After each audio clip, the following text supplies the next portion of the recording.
It's 2 a.m. The house is still, except for the low hum of the heater and the sound of rain brushing against the window. I turn over in bed, eyes open. I can't sleep. Not in this house. Not under the same roof as her. Then I hear it. A soft voice. From down the hall, my name, barely audible like a prayer. Aaron. I freeze. I know that voice. I'd know it anywhere. I get up, quietly open the guest room door, and step into the hallway. The light from the living room flickers through a half-open door. I move closer, Maya. I whispered no answer. Just the sound of her shifting in bed. The door is slightly ajar. Through the gap, I see her lying on her side, her dark hair spilling over the pillow, her lips moving softly. Aaron. Right. My chest tightens. She said it again. I grip the doorframe. I shouldn't be here. I shouldn't listen, but I can't move. Her voice breaks on the next breath, filled with something I can't name. Pain. Longing. Something forbidden. Maya, I say quietly. Almost to myself, she turns in her sleep, and for a second, I think she heard me. I take a step back, my heart pounding. Then I hear another sound. A man's voice from the other room. Derek, my best friend, her husband. He mutters something in his sleep. The sound makes my stomach twist. I back away from their door, shut mine, and sit on the edge of the bed. My hands are shaking. She said my name. Not his, mine. Morning sunlight cuts through the blinds. I'm sitting at the kitchen table, pretending to read messages on my phone. Maya moves quietly around the kitchen. She's wearing a pale blue shirt, sleeves rolled up, hair loosely tied. I can smell the coffee before I see it. She slides a cup toward me without meeting my eyes. Morning, she says softly. Morning.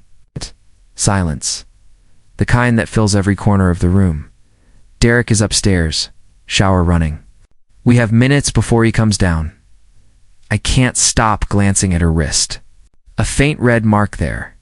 I never noticed it before. She catches me looking and quickly pulls her sleeve down. Long night, I ask, forcing a smile. She pauses. Yeah, couldn't sleep. Want to ask her if she remembers what she said. I want to ask why she said it, but my throat won't let me. She places a plate of toast in front of me, her hand brushing mine by accident. We both flinch. I should, check on the boxes in the car, I mumble.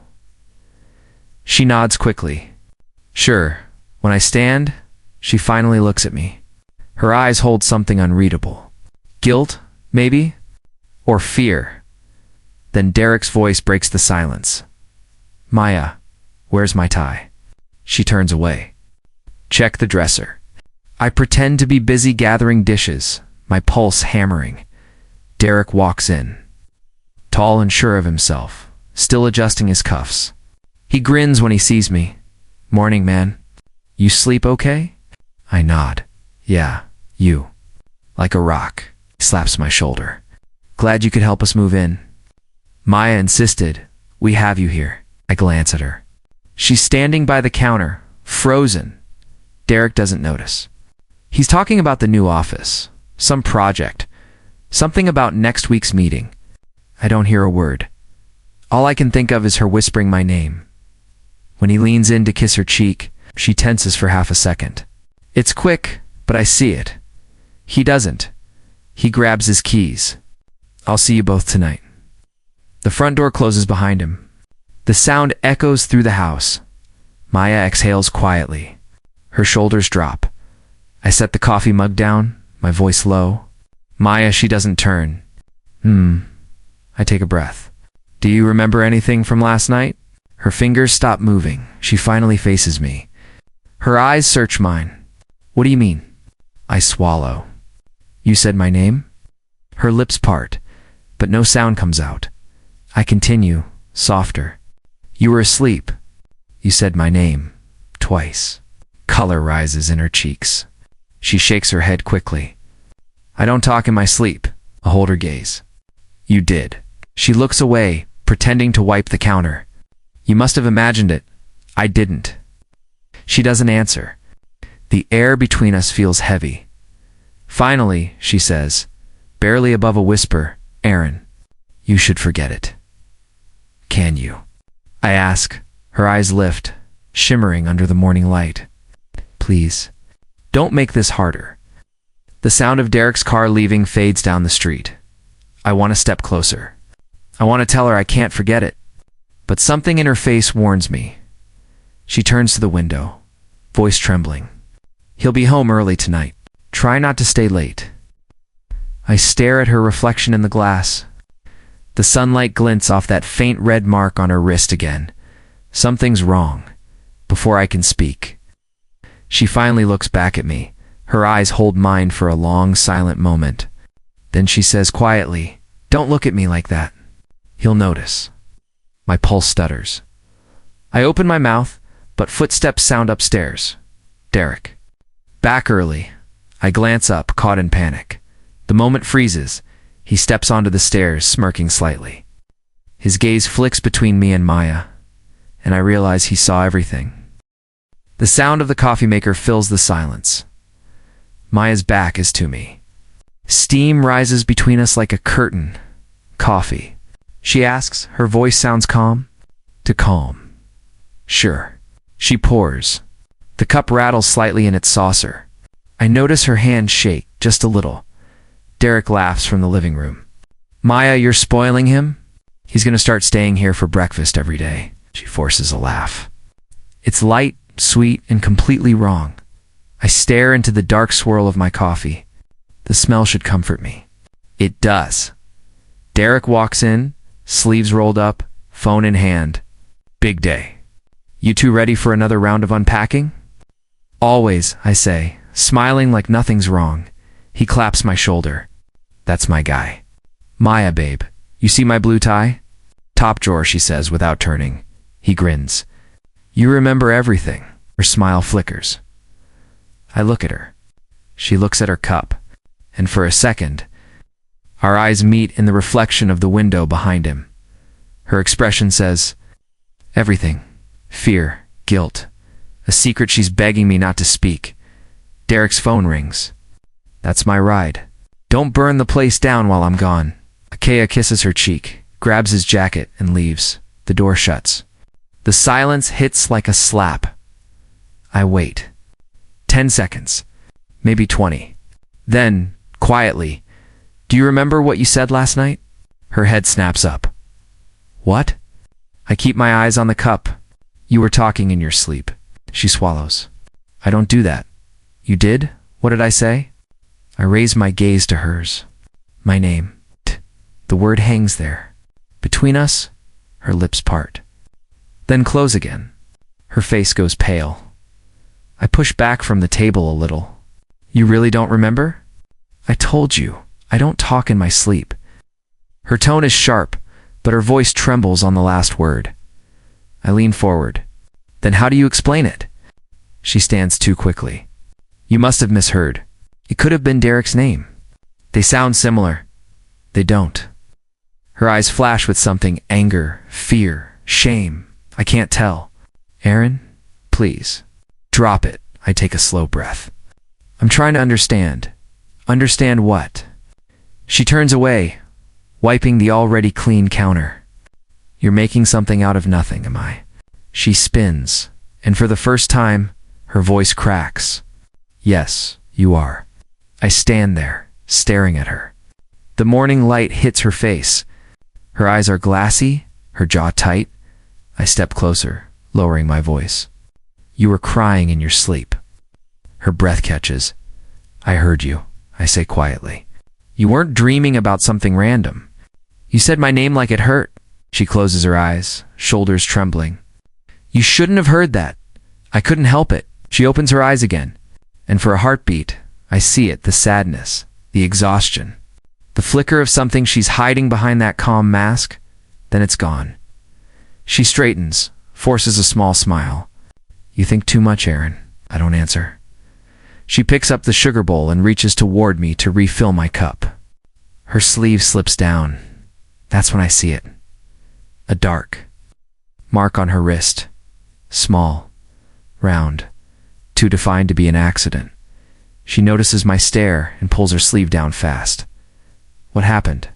I ask. Nothing, Maya. She turns to the sink, scrubbing at a plate that doesn't need cleaning. I said it's nothing. Her voice is quiet but tight. I take a step closer. The air between us feels charged. You don't have to lie, I say softly. She stops. Her reflection stares back from the window, eyes shining. I'm not lying, she whispers. And you need to stop asking questions. Why? She faces me then. Her tone changes. It's not cold. It's pleading. Because if you keep asking, he'll know. The room feels smaller. The ticking clock louder. My chest tightens. What will he know? She shakes her head. Please. Just forget last night. Forget what you think you heard. Her voice breaks. Please. I take a step back, heart hammering. Outside, Derek's car honks twice from the street. He forgot his briefcase. Maya jumps, almost drops the cup. I glance at the window. He's walking back toward the house. She grabs my arm, eyes wide. Don't say anything, please. Her hand is cold against my skin. I nod once. The door opens. Derek steps in with a grin. Almost forgot my day's worth of stress. Maya forces a laugh, hand slipping from my arm. He looks between us, that same easy smile. You two good? Yeah, I say. Just coffee, he chuckles. Careful, Maya, makes it strong. Too much of it, and you'll start talking in your sleep too. Yeah, his hand freezes in mid-motion. I stare at her. She won't look up. The bruise is darker today. She says it's nothing. I'm standing in the kitchen doorway, watching her stack plates. Her sleeve slips again, revealing that faint mark on her wrist, purple. Fading at the edges. I told you, she says without looking at me. I bumped into the cabinet.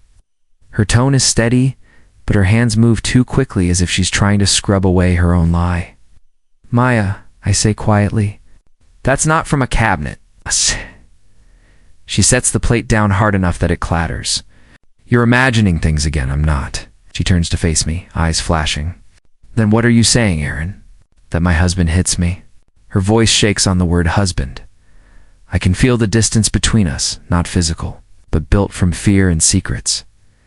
Before I can answer, she steps back, shaking her head. You don't know him like I do. I know enough, I say. I've seen the way he looks at you when you speak, like he's measuring your words. Stop it. I've seen you flinch when he walks into a room. Stop. Her voice breaks this time. She turns away, pressing her palms against the counter. Breathing hard. For a long second, the only sound in the room is the soft hum of the fridge. Then she says, Quieter now. You shouldn't care this much. I take a slow step closer. Maybe I can't help it. She doesn't move. Doesn't turn. Just whispers, then don't make it worse. Her shoulders tremble. I want to reach for her, but the sound of a car outside pulls me back to reality. Derek's car. She straightens instantly, smoothing her hair, forcing a smile that doesn't reach her eyes. Not a word, she says under her breath. When Derek walks in, everything shifts. Morning, he says, grinning. What's with the serious faces? Nothing, Maya answers quickly. Just cleaning up. I nod. We were talking about dinner plans. He raises a brow. Dinner plans?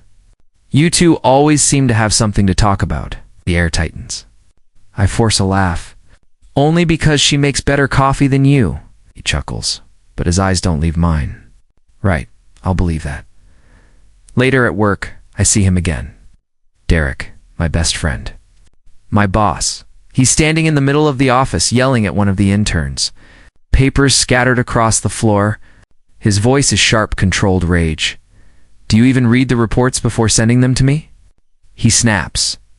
The kid stammers an apology, but Derek keeps going. Cutting him off mid-sentence? Everyone pretends to work. No one dares look up. I watch from my desk. And the image of Maya's bruised wrist flashes in my mind.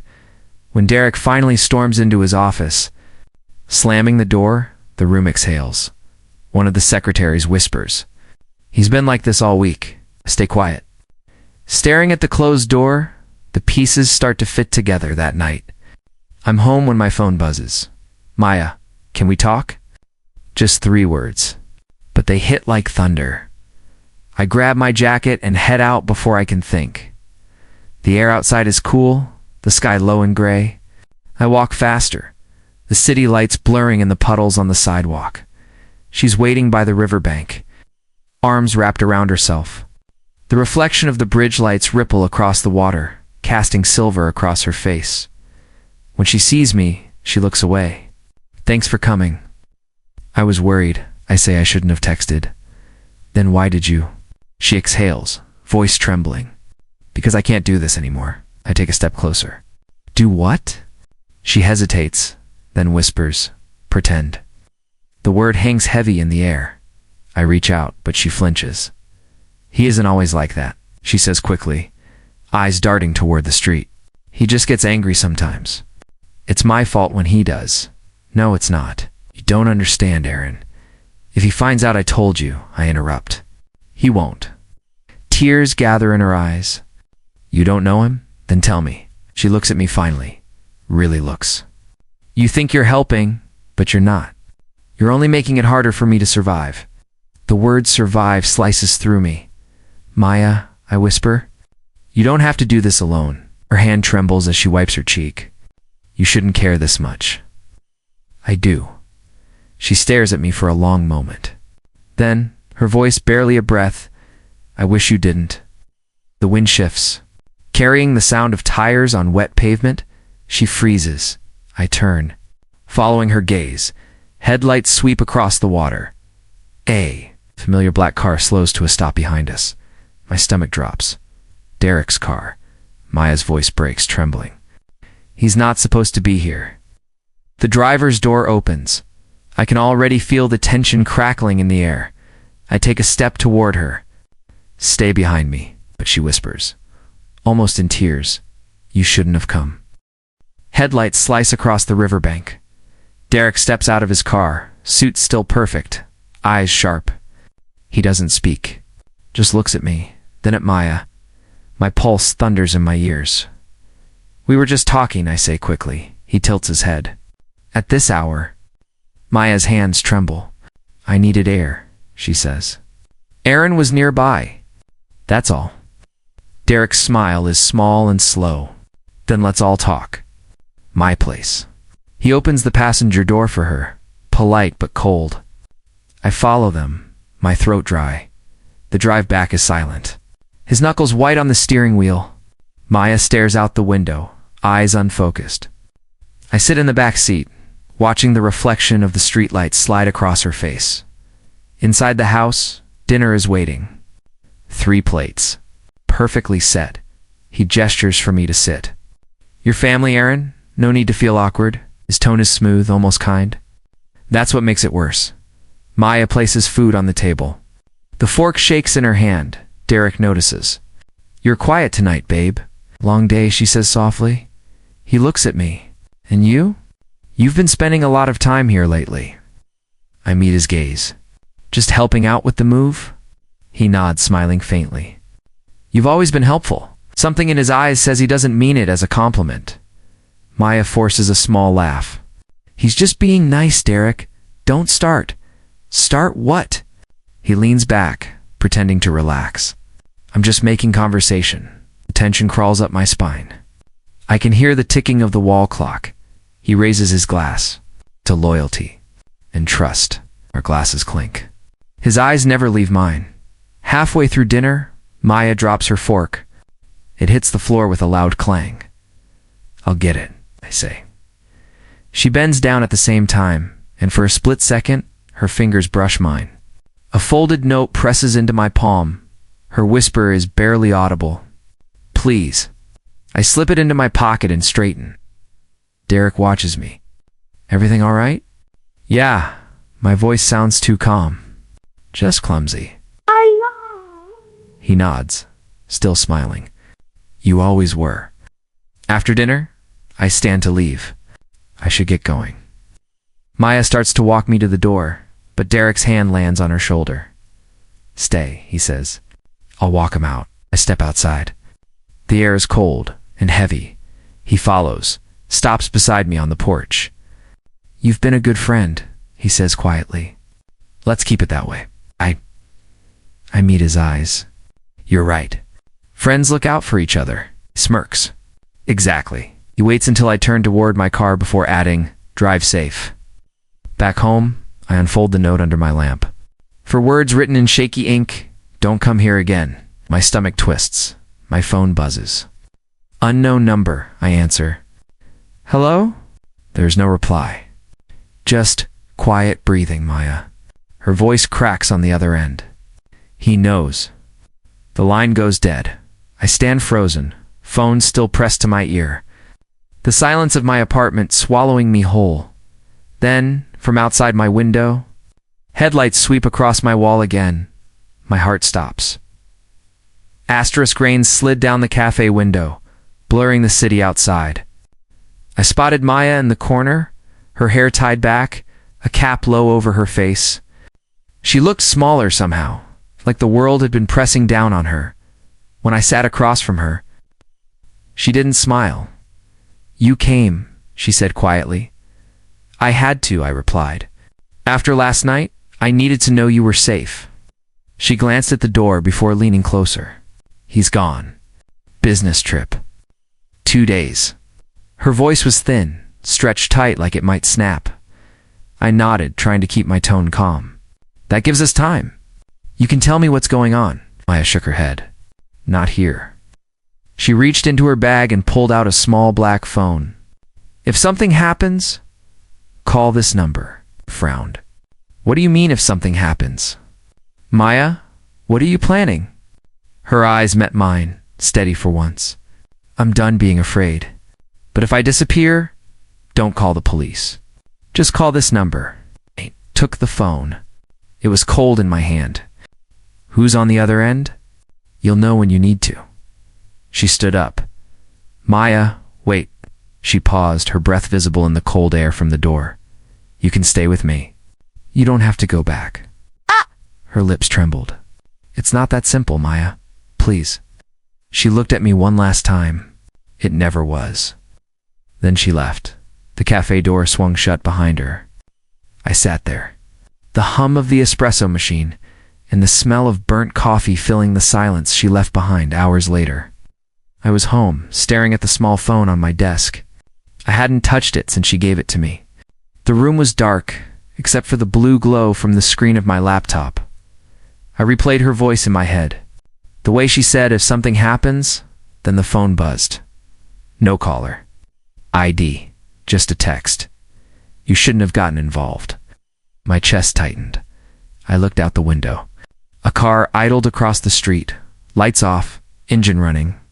I grabbed my phone and called Maya's number. It went straight to voicemail. "Maya, it's me." Someone texted. "Are you safe? Please call me." I hung up and looked at the black phone again. The message still glowed on the screen like a warning. Whoever sent it knew me. Knew where I lived. I needed to know who that number belonged to. I pulled up an online search tool, entered the digits she told me to call when the results appeared. I froze. It wasn't Derek's number. It wasn't even Maya's backup phone. The name that came up was Dr. Evelyn Ross, her therapist. I remembered Maya mentioning her once. "She's the only one who listens," she'd said, smiling faintly. "She helps me breathe." But that smile had vanished months ago. I clicked deeper into the search. My heart sank. Missing since August, the article showed a blurred photo of a woman standing by a river. Last seen leaving her clinic after hours. The same river where Maya had met me. The same night Derek's car had appeared. My pulse quickened. If Maya trusted me with this phone, it meant she knew something. Something dangerous. I looked down at the device again. The text had disappeared. Only one new notification blinked on the screen. One unread voice message. My thumb hovered over play. Then, faintly, I heard tires on wet pavement outside my window. Asterisk Maya's hands shook as she clutched the small phone between us. Rain hit the windows like 1,000 ticking clocks. She looked pale under the yellow light of my apartment. "I can't hide it anymore," she whispered. Then tell me, I said. Tell me what's really going on. Her eyes darted toward the door, as if Derek might burst through it. He isn't who he says he is. I frowned. What do you mean? Derek's not even his real name. Her voice cracked. Everything he told you, everything he showed me, it's all fake. The company he runs, the marriage license, even the house papers. None of it is in his name. I stared at her. That's impossible. I've known him for 10 years. I thought I did too, she said, clutching her sleeve. Until I found the files on his laptop. He's been using my name to open accounts, loans, contracts. He said if I ever left, I'd go to jail before he would. My throat tightened. That's why you stayed. Tears welled in her eyes. He's not just angry, Aaron. He's careful. He's built everything on lies. And I'm trapped inside them. I moved closer, lowering my voice. You're not trapped anymore. You did the right thing telling me. Her shoulders trembled. You don't understand what he's capable of. And let me find out, I said. Let me help you. She looked up at me. For the first time in weeks, she didn't pull away. Her lips parted, her breath catching. I shouldn't be here, she whispered. But you are, said. For a moment, she leaned against me. Her head rested on my chest. I could feel the uneven rhythm of her breathing. The scent of her hair, rain, and jasmine filled my lungs. Maya, I said softly, you're safe here. She closed her eyes. Just for tonight. Stayed like that, the silence between us thicker than words. My hand hovered at her back, not touching, but close enough to feel her warmth. Then her phone vibrated on the table. She pulled away, wiping her face. I turned it off. How did I pick it up? The screen lit with a single message. No name. Just an image loading slowly through the weak signal. When it finished, my stomach dropped. It was a photo of us, here in my apartment. Her head on my chest, the timestamp read, 5 minutes ago. Maya's face went white. He knows. I grabbed my jacket. We're leaving, her voice broke. He'll find us. Outside, thunder cracked, shaking the window glass. I glanced once more at the glowing screen. Derek's contact name had just appeared above the image. He had seen everything. The pounding on the door shook the walls. Maya froze beside me. Her phone slipped from her hand, clattering to the floor. Aaron, she whispered. He's here. Before I could speak, the door burst open. Derek stood there, soaked in rain, eyes wild, his face twisted in something between rage and heartbreak. Were you planning to run? He asked, voice low and cold. Derek, listen, I said. You don't understand what's been happening. He laughed, bitter and sharp. I understand perfectly. My wife and my best friend.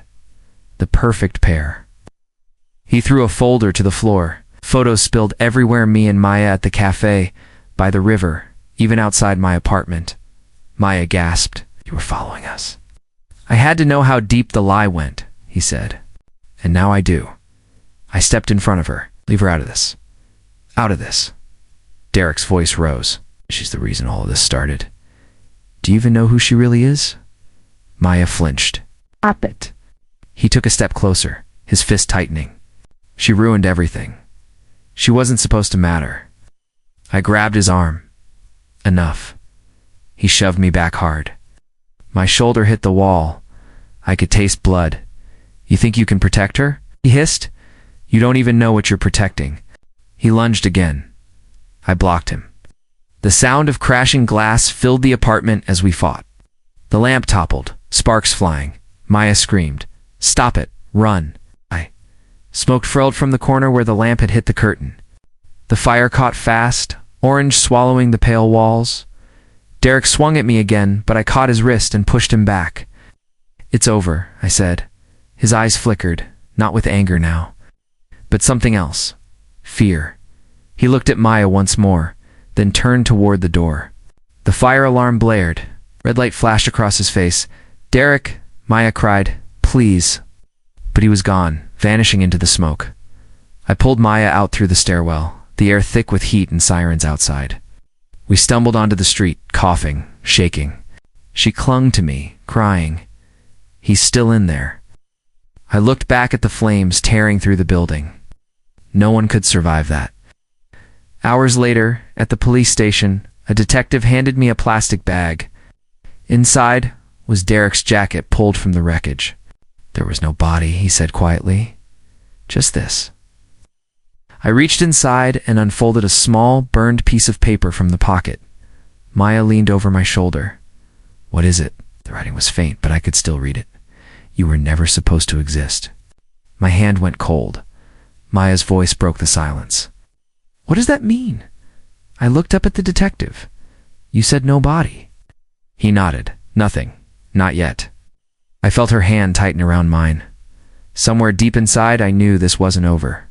Asterisk, her voice woke me again, soft, trembling. My name on her lips. Only this time her eyes were open. She lay beside me. Chest rising and falling fast, her hand gripping the sheets. The morning light cut across her face, soft and golden. For a second it felt peaceful. Normal, Maya, I whispered. You're dreaming again. She shook her head. I wasn't. The silence stretched. I reached for her hand. She didn't pull away, but she didn't look at me either. I keep hearing your name before I wake up, she said quietly, like someone else is saying it. I frowned. Someone else? She nodded. And it always ends the same way. Fire, smoke, your voice calling mine. I tried to smile. Maybe your mind's still healing. But her eyes said otherwise. That evening, I sat alone in the kitchen, scrolling through work emails when my phone buzzed. A known number? At first I thought it was spam. Then I saw the contact name. Derek. My chest tightened. I opened the message. She's not who you think she is. I stared at the screen until my hands started to shake. The phone slipped from my grip and hit the floor. Maya, I called out. Can you come here? She walked in, drying her hands on a towel. What's wrong? I turned the screen toward her. You need to tell me what this means. She froze. Her eyes flickered between the message and me. That's not funny, she whispered. I'm not laughing, I said. His number. It's his name. You told me he died. She took a step back. Aaron, I can explain. Then do it, I said sharply. Because for months I've trusted you, protected you. Now I get a message from a dead man telling me you're lying again. Her breathing quickened. I told you the truth that night. No, I said. You told me a truth. There's a difference. She turned away, gripping the counter. You wouldn't understand. Try me. Her shoulders shook. The man you think died wasn't Derek? My stomach dropped. What are you saying? She turned around, eyes filled with tears. The man who came to that apartment? The one you fought? That wasn't him? Derek was already gone. I stepped closer. Gone where? She hesitated. He disappeared before I met you again.